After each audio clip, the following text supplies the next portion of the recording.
Welcome to the premiere episode of Aspire Talks.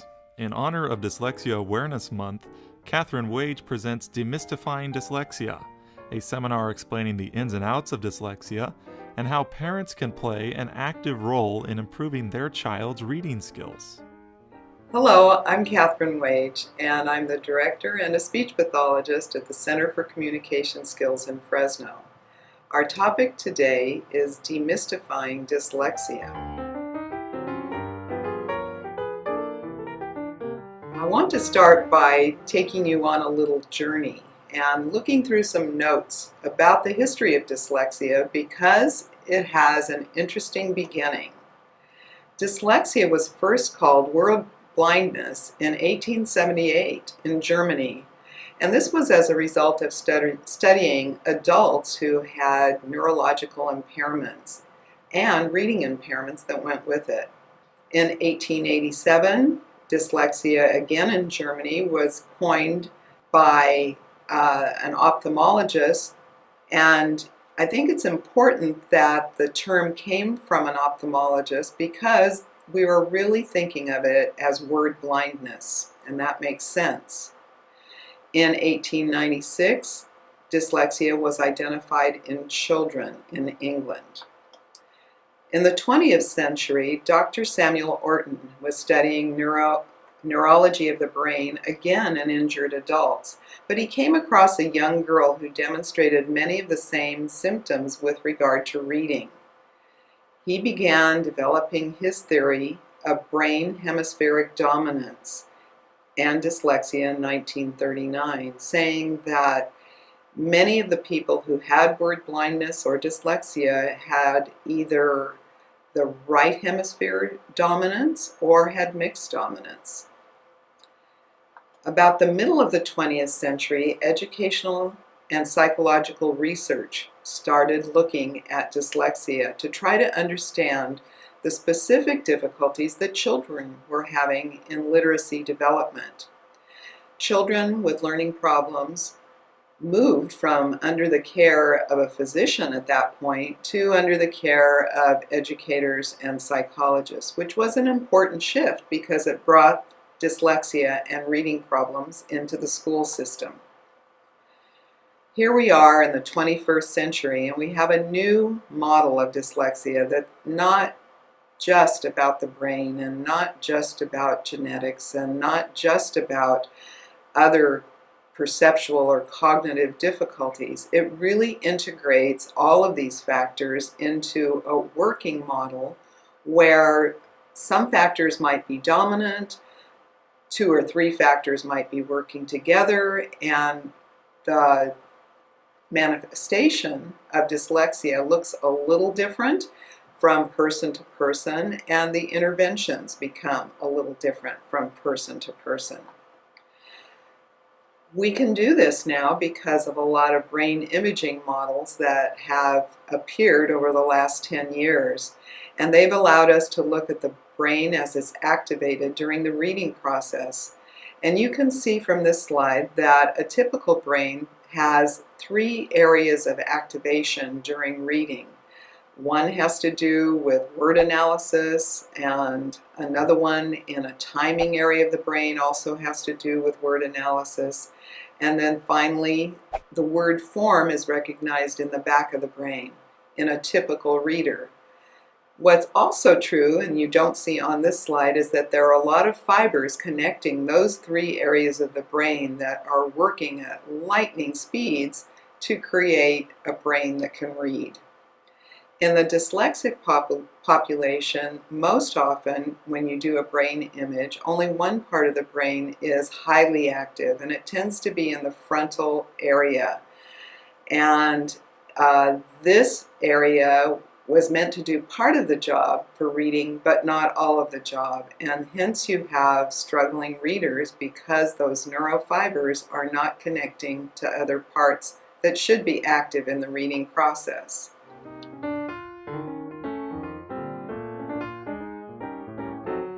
When we think about dyslexia, we wonder, well, how many people really do have dyslexia, and why are we hearing so much about it now? Well, in fact, nearly 10% of our population can be identified as having dyslexia. In fact, it's the most common learning disability. When you think of all the children who are in special education, 80% of those children could be classified as having dyslexia. Dyslexia runs in families, and so you can often trace the origins or the pathway of how dyslexia manifests itself in different ways within a family.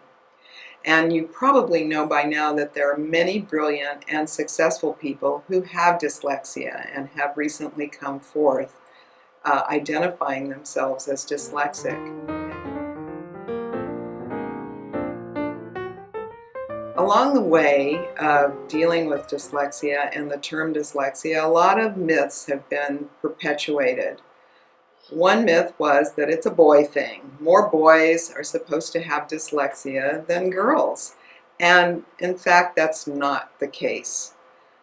People with dyslexia read backwards. That's also not true, even though many of them do get their letters out of order or their directionality of letters is inverted when they're printing. And if you think that a person with dyslexia can get over it by just trying harder, that's just not the case. People with dyslexia struggle, and all the trying in the world will not help them break through unless some special modifications are made in instruction. People with dyslexia do not have lower IQs, though they often feel less intelligent because we place them in classroom learning situations where there certainly is a premium on reading skills, and they are very aware that they are not learning the same way others are learning. The final thing is that dyslexia is curable. Dyslexia certainly can be improved, and dyslexic people do learn to read, but it's a condition that's a lifelong condition, and it's something that will last through a lifetime, and the more you work on it and the more you overcome the symptoms, the more your brain benefits from the practice and the learning that has happened. So what are some of those symptoms that we know to be true for dyslexic learners? First of all, as a speech pathologist, we see very young children who are struggling learning to speak. And dyslexia can affect spoken language as well as written language and language comprehension. For those little learners who come into our center and are struggling to learn to speak, some of them go on in later grades to develop learning problems and dyslexia. Dyslexic people have difficulty breaking down unfamiliar words into letter sounds and segments, and they're slow reading with many errors. So taking a longer word and asking them to sound it out is a very difficult task, and without practice and giving them the right kind of skills, it's a task that a dyslexic person will feel very defeated by in a short amount of time. They do need to put extra time and effort in order to process the language around them, whether it's listening to language or written language. And so they work hard in order to succeed. Once in a while, a dyslexic learner actually does need help on how to approach a word or a sentence on a page, and giving them cues or highlighting certain parts of that information will allow them to get information from written material. Other symptoms of dyslexia include difficulty remembering letter names, problems with sound and letter correspondence, and that's how we teach phonics. Small words and small parts of words pose problems both in speaking and in reading. And in fact, some dyslexic learners don't even process or hear those little words, so that when it comes to reading them, it never occurs to them that something should be in that spot in a sentence. They have difficulty remembering names and dates and telephone numbers and random lists, so memory is definitely affected. And we know that memory becomes better and stronger when we can make sense out of the world around us. And yet the dyslexic person is having processing problems. So it's logical that memory would be affected. And then finally, all of this would come together to make learning a foreign language very difficult. So children who grow up in bilingual homes really come to us without their first language being very strong, and we are imposing a second language and then a third language when we try to teach them reading. Very difficult tasks. I think it's really important to remember something about dyslexia, and that is that it comes down to the phoneme level and processing of sounds. So it's important that you remember that dyslexia is not a deficit in visual processing system. However, it's a language processing problem. And as a speech pathologist, we talk a lot about language processing problems. The hallmark characteristic of dyslexia is the breakdown in what is called phoneme awareness, the very basic unit of sound that changes meaning. What does that mean?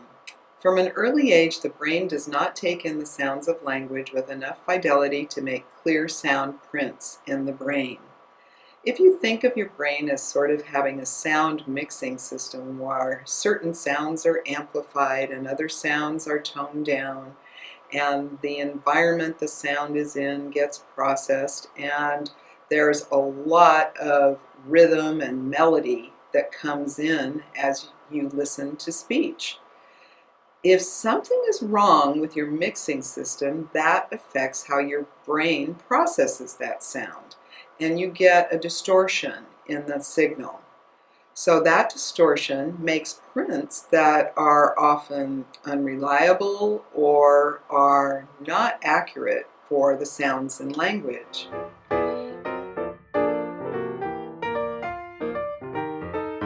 The effect of poor sound processing is very dynamic and disabling at times. Nina Kraus is a neurobiologist at Northwestern University, and she describes this difficulty as having a jittery processor, so that each time something is heard, it sounds a little different, and the brain does not easily recognize the importance or the elements of the sound that make up a message. So you could imagine yourself sitting on something that's very jittery and talking. Your voice is affected, the sound is affected. And she describes that as your processor in your brain. If you have a jittery processor and your sound processing is poor, over time this leads to a general deficit in language processing and learning problems, or dyslexia, because the sounds are not easily identified. So this is very interesting and recent research, but what else does research tell us? One thing is that dyslexics do not see the letters backwards, which is something we tended to believe. Sometimes they see things three-dimensionally, which can affect the way that they look at things, such as words, and that aspect that is a different way of viewing can be overwhelming if there are too many items on the page. There are correlations between dyslexia symptoms and short-term memory problems and executive functioning problems, though one does not cause the other. And the most interesting thing to me is that the breakdown in phoneme awareness occurs before the age of 3 years and can be detected early as well.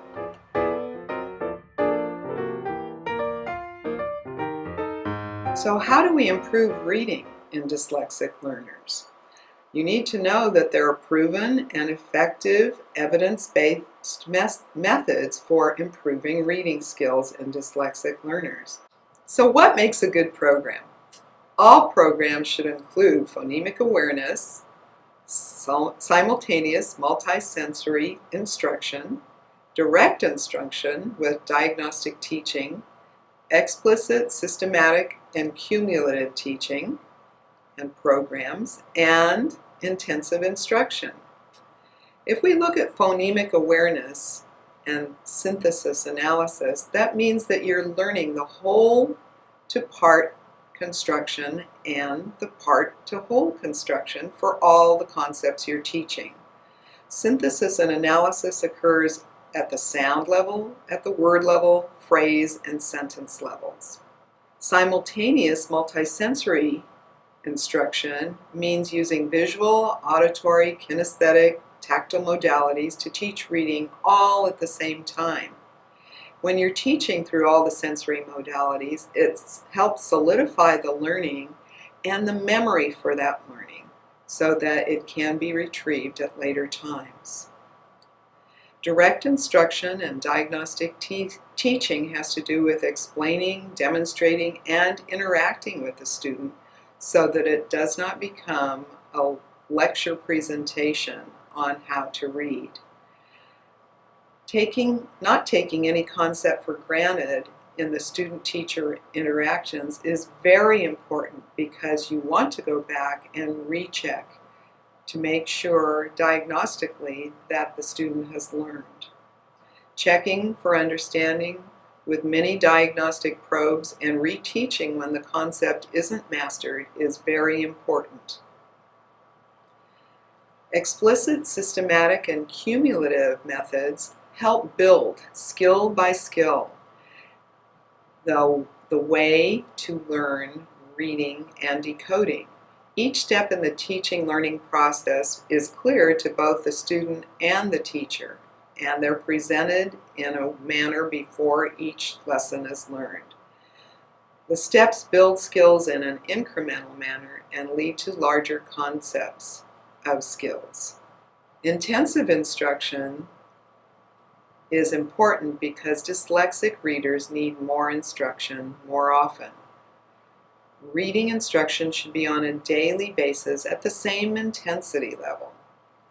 Given the student more opportunities to practice and be successful, gives that dyslexic student more opportunities to improve and succeed.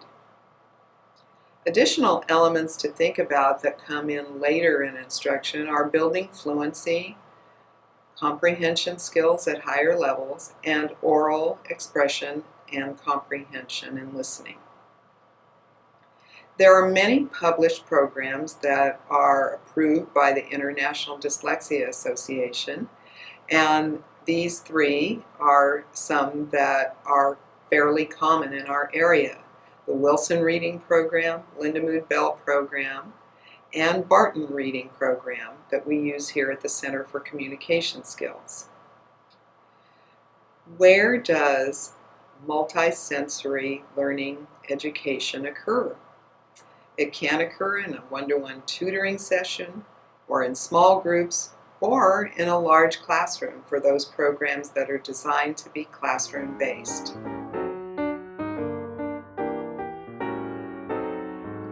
When we think about why dyslexia hasn't been talked about more in schools, we have to go back to the early history of dyslexia and know that it came from a medical model and that it's taken a long, long time to understand what it means in terms of education. Since there was no clear definition for many, many years of dyslexia that could be quantified or described in schools, the term was avoided. When you're working with people in schools, it's important to remember that they may not be used to using the term dyslexia or fully understand what it means because it is new in terms of what is allowed as description. You can help your teachers and instructors understand that your child's struggles are also connected to their strengths. So the child who has difficulty recognizing letters on a page may be that same child who has incredible drawing skills and can create three-dimensional aspects to their artwork.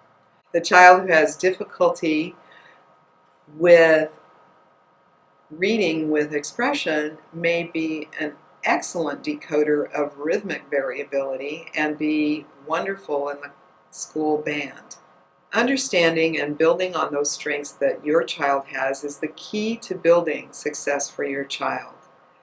Your child actually has to work harder than other students to achieve.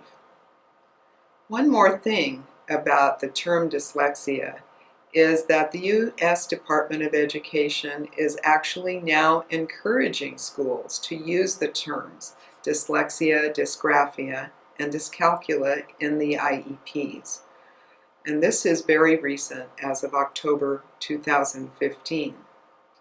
So, if you get to your IEP meeting and the terms dyslexia, dysgraphia, or dyscalculia apply to your child, make sure that it is documented in the IEP as part of this qualifying condition. Find out who on your IEP team knows the most about dyslexia and enlist their help in the treatment process. Ask your teachers what reading approaches are used at school and if they follow the guidelines for dyslexia instruction. Make sure your child has accommodations that can help to access the core curriculum in their schools. Be aware of the many accommodations that are possible for students with dyslexia and request the ones that you know make a difference for your child. Remember, dyslexia causes problems with reading, writing, spelling, and even speaking, and all of those things will affect your student at school. Dyslexia is often confused with other learning and attentional issues that cause similar difficulties.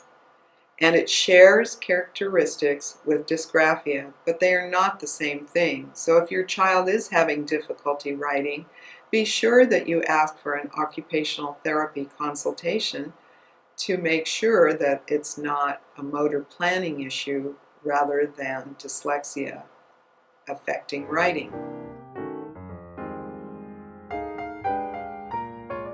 You're an important member of your child's team, and you can help be a team builder and a good team player. Your role as a parent certainly happens more in the home setting, and so you can create a better learner by talking to your child about dyslexia and informing them, and build a balanced, positive attitude about your child's strengths and weaknesses. Nobody knows those strengths better than you do. Play games with your child that require a focus on sounds in words. Those are wonderful games to play while you're in the car driving places. Read stories aloud to your child above their reading level to focus on new vocabulary words. Listen to those sounds of those words. Talk about the beginning sounds and the ending sounds and the meanings of those words, and then try and rhyme those words with something else. Introduce text-to-speech and dictation on your phone to help your child understand the relationship between speech and written language. It's very powerful to see your words appear on a screen after you've dictated them. Support your child's teachers and help them become more knowledgeable about dyslexia. Communicate often about how your child is responding to the instruction and what you notice at home when they're reading to you. Celebrate gains with your child and the teachers because they have worked really hard to make that happen. Now, more news you can use. This was taken from Nina Krause's presentation in March of 2017, and she talks about many of the other things that will improve dyslexia and language processing. One of them is technology. The first one I'm going to talk about is the Fast Forward programs, which we offer here at the Center for Communication Skills. Fast Forward was developed by neuroscientists to improve language processing, and in fact, what also improves the outcome for dyslexia. So, over 20 years of experience and hundreds of thousands of users of this program have shown progress. Assistive technology is another factor in helping a dyslexic individual. It can be a very simple assist with something that's pencil and paper, or it can be very complex, such as a tablet that's used for communication or writing or dictation. It's a little known fact, but a very powerful one, that if teachers use sound amplification systems in their classroom, this will help dyslexic learners.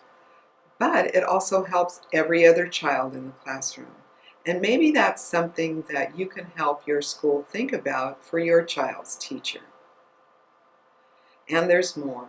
There's speech therapy for language processing and phonemic awareness, and that can happen very early on in your child's life if they have red flags that says, yes, dyslexia may be in their future. Learning to play a musical instrument over the period of 2 or more years actually helps with sound processing and has an impact on dyslexia. Again, this is from Nina Kraus. Also, learning more languages will improve outcomes for dyslexia, even though that's a very hard thing to do for a dyslexic person. So if you know that a family member has dyslexia, where can you go to find help? There are many international organizations that offer guidance and support and even will help you find instructors who are well trained to teach those with dyslexia. One of my favorites is understood.com, where there is a lot of information written by many different professionals about dyslexia and the problems associated with it. Learning Ally is a place where you can get books that are audio recorded, and they are textbooks so that your child never has the reason to be behind in reading their text material. Learning Disabilities Association of America can provide you lots of information about accommodations. Looking at each of these will give you an opportunity to reap the benefits and understand how they can help. There also is a parent-based organization called Decoding Dyslexia California, and we have a chapter in Modesto, but not one in Fresno yet. So if you see this and are interested in forming a chapter, you can call our office and we would be happy to facilitate that. I want to thank you for watching this presentation, and I hope it's been helpful and informative. If you have questions or would like to know more, please use the resources in this presentation or call our office. Thank you very much. If you enjoyed this episode of Aspire Talks, consider subscribing to our YouTube channel. If you have any questions or comments about the content of this talk, feel free to comment on our Facebook page or visit our website at aspirespeech.com.